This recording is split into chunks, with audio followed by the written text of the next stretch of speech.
Bismillahirrahmanirrahim. Assalamualaikum warahmatullahi wabarakatuh. Innal hamdalillah nahmaduhu wa nasta'inuhu wa nastaghfiruh wa na'udzu bihi min syururi anfusina wa min sayyiati a'malina may yahdihillahu fala mudhillalah wa may yudhlil fala hadiyalah. Asyhadu an la ilaha illallah wa asyhadu anna Muhammadan abduhu wa rasuluhu nabiyya ba'dah. Qala Allah ta'ala fil Qur'anil Karim, a'udzu billahi minasyaitonir rajim. Bismillahirrahmanirrahim. Wal 'asri innal insana lafi khusrin illal ladzina amanu wa 'amilus solihati wa tawasaw bil haqqi wa tawasaw bis sabr. Shadaqallahul adzim. Hadirin sekalian, setiap kita memahami betul bahwa karunia Allah yang diberikan kepada kita itu berbeda setiap orang. Nikmat yang diberikan oleh Allah kepada setiap manusia itu berbeda. Ada yang diberikan karunia lebih berkenaan dengan rizkinya, kekayaannya, ataupun jabatannya, ya, ataupun kecerdasannya. Jadi itulah keadilan Allah. Tidak setiap orang sama. Tapi ada yang diberikan oleh Allah kepada kita, kepada manusia sama. Allah memberikan waktu kepada kita 24 jam sehari. Nggak ada yang beda. Ada yang dikasih oleh Allah 25 jam? Nggak ada. Semuanya sama. 24 jam, 86.400 detik. Ya, tinggal dikalikan ya, 24 jam kali 3.600 ya, tinggal dikalikan. Jadi Allah memberikan 86.400 detik kepada kita manusia sama. Ini waktu yang diberikan oleh Allah kepada kita. Seharinya seperti itu. Yang harus kita sadari juga bahwa betapa pentingnya waktu bagi setiap manusia, apalagi bagi seorang muslim, ya. Bapak-bapak sekalian, ingin tahu betapa berharganya satu detik? Tanya sama seorang pembalap. Beda sepertiga detik, beda seperdetik saja itu bisa menentukan juara. Tanya kepada seorang pelari yang sedang berlomba, beda beberapa detik itu sangat berharga. Ya, jadi waktu itu sangat berharga sekali. Kemudian waktu juga dia akan berlalu, tidak akan ada yang ditunda, terus aja berlalu. Ya, makanya kalau kita misalkan ya, dalam satu kesempatan tidak berhasil dalam bisnis, dalam tijaroh, dalam satu kesempatan kita tidak berhasil dalam karir, ya mungkin hari ini tidak bisa, kemungkinan di lain waktu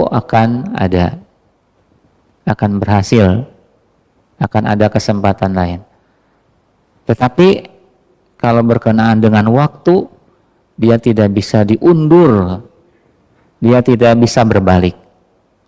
Kondisi saya sekarang di depan bapak-bapak sekalian akan sangat berbeda dengan esok harinya. Karena memang di antara karakter waktu itu, dia tidak bisa berulang, dia tidak bisa dikembalikan. Kondisinya pasti berbeda. Kemudian yang harus kita sadari juga, waktu itu menjadi modal bagi kita. Allah memberikan modal kepada kita berbeda ya. Ada yang dikasih modal usia kita 60 tahun. Hati-hati yang sudah berusia 59 tahun, 11 bulan, berapa minggu lagi. Ya.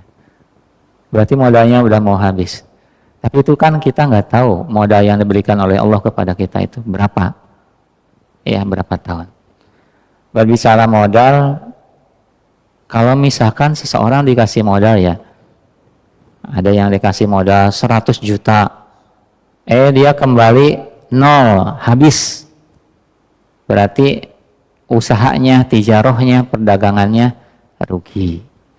Ada yang dikasih modal 100 juta, dia kembali dengan lebih 200 juta. Dia menjadi orang yang beruntung.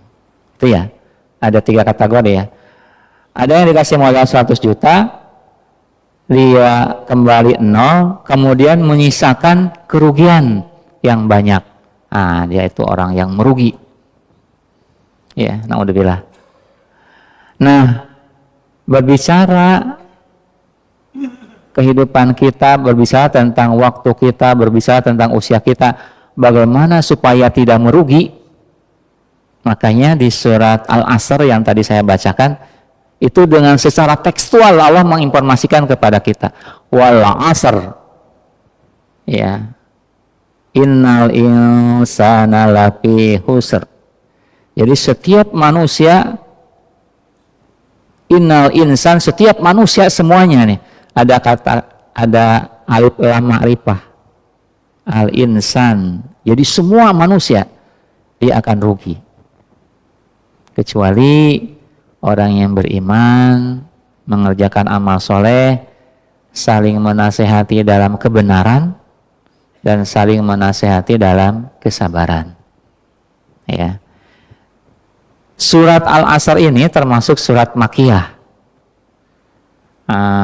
Di antara surat Al-Adiyat, ya, sama surat Al-Insyirah.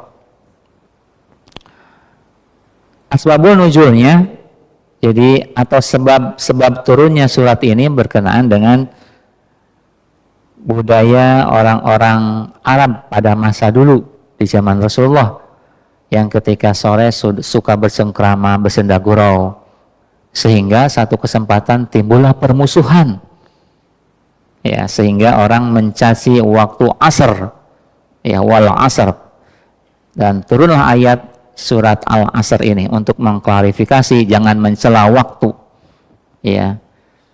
Para mufassir sendiri mengartikan Al-Asr ini ada 3 kategori. Yang pertama, asar di sini adalah waktu secara keseluruhan, demi masa, demi waktu secara keseluruhan.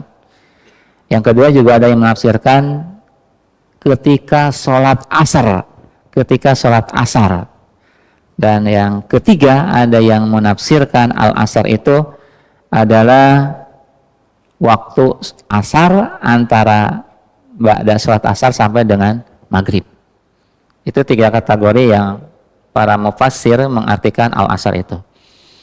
Kita sepakat di sini semua manusia, kita semua tidak mau rugi. Semua manusia juga nggak mau rugi. Maka kata kuncinya itu 4 tadi. Kita harus beriman, ya. Ada rukun iman yang kita kenal dan harus kita yakini, ya, yakini betul iman kepada Allah, iman kepada malaikat, iman kepada kitab Allah, kepada nabi dan rasul, iman kepada takdir Allah yang baik dan yang buruk. Nah, rukun iman ini harus kita yakini betul. Dan untuk meyakini ini, mau tidak mau kita harus memiliki ilmu agama. Gak mungkin orang menyatakan beriman tanpa ilmu. Imannya belum nyampe ke hakul yakin. Kan jenjangnya itu katanya ada ilmu yakin, didasari dengan ilmu, ada ainul yakin, pernah dia melihat, pernah dia menjumpai ainul yakin, ada hakul yakin. Ya, ada hakul yakin yang betul-betul didasari dengan ilmu. Nah, makanya kita harus dengan ilmu, kita harus senantiasa menuntut ilmu untuk menambah iman kita kepada Allah, kepada rukun iman, ya. Kemudian ilmu juga belum sempurna kalau tidak diamalkan, ya. Dan amalan ini akan dimintai pertanggungjawaban di hadapan Allah. Kan ada 4 perkara, ya. Di hari kiamat ini seorang hamba tidak akan bergeser kakinya sebelum mempertanggungjawabkan 4 perkara. 1, modal kita, usia kita dipakai buat apa? Kemudian yang kedua, ilmu yang kita miliki ini sudah diamalkan apa belum? Nah, itu juga akan dipertanggungjawabkan di hadapan Allah. Maka kita harus mengetahui ilmu-ilmu yang wajib ya. Ilmu yang wajib itu ya kayak ilmu tentang tauhid ya, tentang sholat, tentang saum, tentang haji yang wajib, yang pokok-pokok. Kalau yang secara rinci misalkan ilmu waris ya, nah itu ada ahlinya ya. Kalau yang wajib, yang pokok, yang fardu ain betul-betul harus kita kuasai ya. Makanya kita jangan lepas dengan komunitas kajian ya, majelis taklim, majelis ilmu, atau seperti ini ya, saling mengingatkan seperti itu. Jadi harus diamalkan. Kemudian yang ketiga, harus saling menasehati supaya kita dalam kebenaran. Kan kebenaran itu mutlak dan sumber dasarnya adalah Al-Quran ya. Kalau kita tidak menempati kebenaran, maka sebaliknya akan di wilayah abu-abu atau di wilayah kebatilan. Naudzubillah ya. Jadi al-haq, kebenaran itu dari mir rabbikum, al-haqqu mir rabbikum. Wala takunanna minal mumtarin. Jadi kebenaran itu datangnya dari Allah dan Rasulnya, maka janganlah engkau meragukannya gitu ya. Kemudian yang terakhir, saling menasihati dalam kesabaran ya, saling mengingatkan dalam kebenaran dan saling menasihati dalam kesabaran. Kita hidup ini harus sabar ya. Dalam melaksanakan perintah Allah harus sabar. Ada yang bangun dari awal malam, di akhir malam ya. Ada yang bangun di akhir malam, kemudian tahajud, kemudian berdoa, membaca Quran sampai sholat subuh berjamaah, sampai kita di hari ini, sampai di detik ini, itu perlu kesabaran. Ya, kalau nggak sabar ya nggak akan bisa dikerjakan. Menjalankan rentetan ibadah seperti yang kita laksanakan itu perlu kesabaran ya, karena adilahnya luar biasa. Orang menyebutnya dengan ar-ribat, orang yang senantiasa berhati-hati, berjaga-jaga ya, untuk melaksanakan berbagai macam amal soleh, rentetan amal soleh ya. Sabar juga dalam menjauhi larangan Allah Subhanahu wa taala, harus bersabar dalam mengendalikan nafsu. Kita kan ada hawa nafsu ya, ada keinginan, ada gorijah. Nah itu juga harus sabar mengendalikan hawa nafsu. Kemudian sabar dalam musibah ya, pasti ya. Kita kan nggak mungkin senang terus dalam hidup ini, pasti ada di dua kondisi. Apa kita akan mendapatkan musibah, apa kita mendapatkan nikmat. Makanya ajaib seorang muslim itu, ketika di hadapan dua kondisi dalam kehidupan ini, sungguh ajaib orang muslim itu ya. Ketika mendapat nikmat dia bersyukur pada Allah sehingga ditambah lagi nikmatnya. Ketika dia mendapat musibah, sesuatu yang tidak menyenangkan dirinya dan keluarganya, dia bersabar. Sabar bukan berarti menyerah, tapi berserah diri kepada Allah ya. Awali dengan berserah diri kepada Allah, kemudian dilanjutkan dengan berusaha ya untuk mencari solusi dari setiap musibah, setiap masalah yang kita hadapi itu, sehingga menemukan jalan keluar yang terbaik. Demikian, mudah-mudahan ada manfaatnya dan kita semua tidak termasuk orang-orang yang merugi di kehidupan dunia dan di akhirat nanti.